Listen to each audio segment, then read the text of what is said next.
Assalomu alaykum, hurmatli anglag'uchilar, qarindoshlar. Bugun mushu ijtimoiy uchur vositalarida eee, Xitoyning ichki o'lkasi Nanchang degan shahrida qozoq qarindoshlarimizningki bir ko'rinishi ijtimoiy uchur vositalarida keng tarqaldi. Buningda bu tarbiyalash uchun ichki o'lkalarga egilib ketilgan qozoq qarindoshlarimiz ekanligi ma'lum bo'ldi.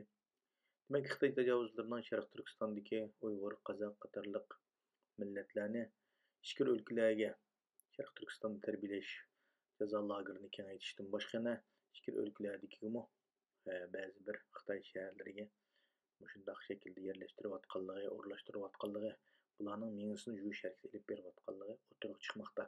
Demak, bu qisqagina ko'rinishda qandaqdir o'qiyotgan, o'rganayotgan yoki bo'lmasa Xitoycha meni yuvish she'r yodlayotgan ko'rinishdek bo'lsa-mu, ammo bu yerdagi xalqimizningki nihoyat ig'ir shaklda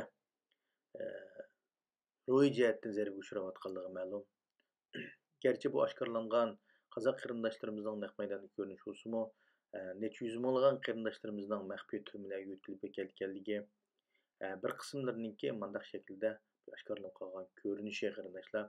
Shuning uchun Xitoy tajovuzchilarining ichki o'lkalarga o'tkazilayotgan Uyg'ur, qozoq va boshqa qarindoshlarimizni mushtaq shaklda yo'qotishga urinayotganligi, hatto turmalarda har xil shakldagi ximiyalik dori ukullarni ishlatish orqali qarindoshlarimizning asl tutish qobiliyati va jismoniy hayotigami, salomatligiga ta'sir yetkazayotganligidagi bir haqiqatni dunyoga ichib tashlashimiz kerak.